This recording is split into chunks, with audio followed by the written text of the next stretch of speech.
Hey guys, welcome back to Dynovox Insights. Maximizing exhaust flow is a key element in obtaining peak performance from any high-performance engine. Whether it's a 400 horsepower factory muscle car on 93 octane or a top fueler burning nitro, a properly designed set of headers will create optimum scavenging and let the engine reach its potential. So you've decided to buy headers for your vehicle's performance. Amazing! You've just taken your first step into a much larger world. But let's be real, buying headers can feel a bit overwhelming, right?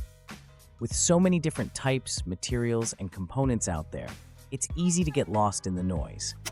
No worries. In this video, we're breaking it down with 7 must-know tips that'll guide you through the process.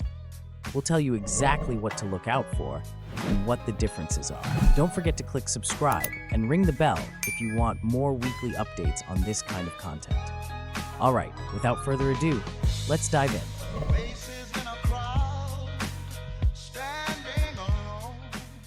Headers have been a mainstay in performance upgrades since the earliest days of hot rodding. With inherent benefits like a richer, burlier exhaust note and the potential for significant increases in engine output, it's not hard to see why they continue to be a go-to modification for gearheads across the automotive spectrum. Headers tend to be more tuned for the engine and application than an exhaust manifold would be. That tuning helps evacuate the exhaust gases at a faster pace and maintain the proper velocity for the exhaust pulses. By timing it so they hit the collector together, it maximizes the scavenging effect, which helps to get all of those exhaust gases out of the combustion chamber. At the same time, it also helps pull in some of the intake charge, which further improves the efficiency of the engine.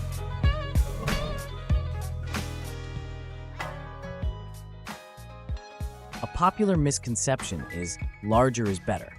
When it comes to pipe sizing, beginning at the header flange, working your way back to collectors, pipes, and mufflers. Size depends on the kind of driving you will be doing most of the time, along with projected horsepower and torque demands. Another important consideration is space and fitment.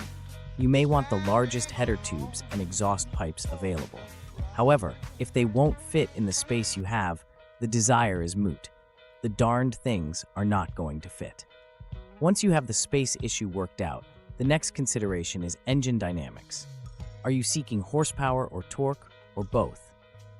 Road racers want both torque and horsepower. Horsepower for the straightaways and torque for coming out of the turns. Drag racers want raw horsepower coming off the line. Road-going street cruisers want good low to mid-range torque with the occasional burst of horsepower to spank some upstart at a traffic light. Maybe you're going to the drags on a Saturday night where you will want horsepower instead of torque. These are all questions to ask before laying down cash for headers and an exhaust system. To get the correct primary tube diameter right off the header flange, there are formulas for race headers. However, for a street car, we recommend the following guidelines. 200 to 325 horsepower, look for 1.5-inch primaries.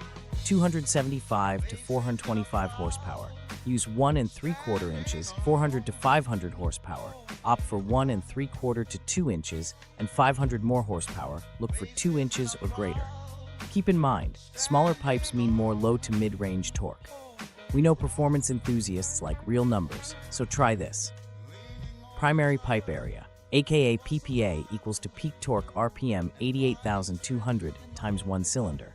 For example, let's say we have a 350 CI engine with peak torque at 5,000 RPM. PPA equals to 88,200 times 43.75 CI, which is 2.48. To ease your math anxiety, here is the area of few header sizes.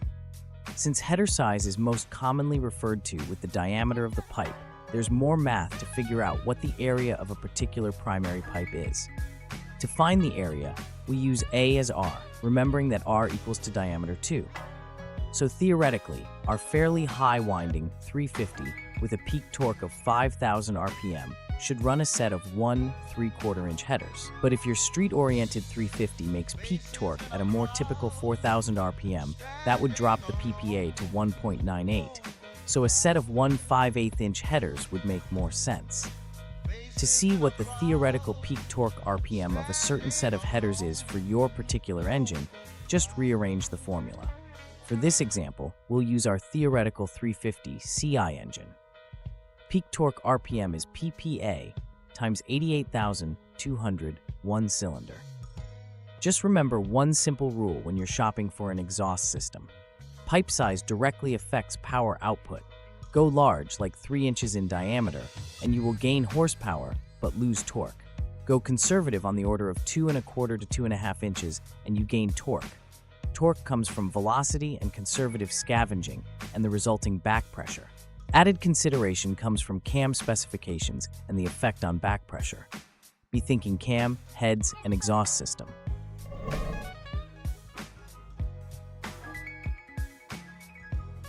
Headers come in all shapes and sizes, but let's focus on what you're most likely to encounter for street performance long tube and shorty. Long tube headers feature longer primary tubes than your stock exhaust manifold. These 4 tubes usually merge into one collector pipe in a 4-to-1 design. Full-length headers are great for overall power, particularly in the low and mid RPM ranges. Perfect for street-driven vehicles. The longer tubes also help keep exhaust gases from being sucked back into another cylinder. Shorty headers, on the other hand, are more compact. They've got shorter primaries that dump into a short collector pipe, making them ideal for cramped engine bays or lowered vehicles where clearance is tight. Shorty headers typically work with your existing exhaust components without much fuss, so they're a quick, easy upgrade. While they might not deliver the same low-end power as long tubes, they still offer a significant boost over stock manifolds and can even improve high RPM performance. If you're going with shorty headers, consider opting for equal-length primaries. This setup ensures consistent exhaust scavenging across all cylinders, giving you a smoother, broader torque curve in the low and mid RPM ranges.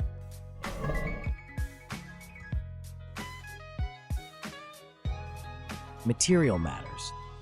The durability and longevity of your headers depend heavily on the material they're made from. 304 and 409 are the most common options when it comes to stainless steel. 304 is going to be the more durable of the two as far as corrosion resistance goes, while 409 can develop a layer of surface rust over time. Depending on the application and use case, it also has generally good corrosion resistance too. And because of that, if you're going to use a ceramic coating on the header anyway, opting for 409 stainless can be a viable way to save some money without sacrificing durability. Mild steel is the most budget-friendly, but it does require some upkeep. Think redoing the paint periodically to prevent rust. Stainless steel is pricier, but offers superior rust resistance and longevity. Then there are coated headers, usually ceramic coated, which help retain heat and reduce the need for maintenance. Whether you go for a natural or painted finish is more about style than performance, so pick what looks best to you.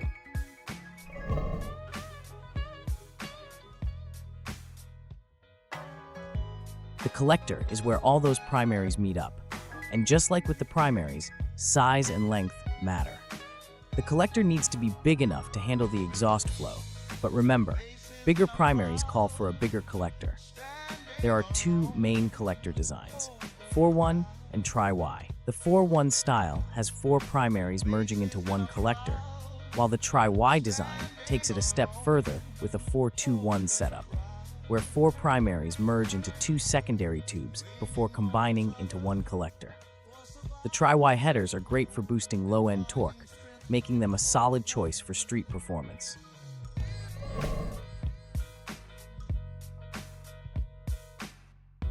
Header wrap is like a cozy blanket for your headers, insulating the tubes to keep heat inside and reducing underhood temperatures.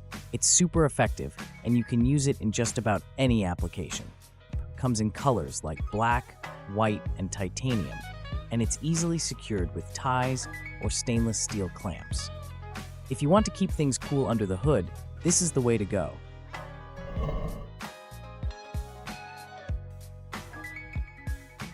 A high-heat engine paint can give headers a nicer look, and it also gives you a lot of different options for colors.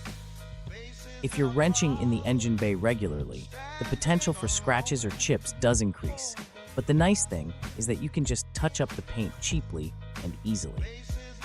So, I managed to get my hands on some new parts for my truck, but I also ended up grabbing a few other upgrades I didn't even realize I needed.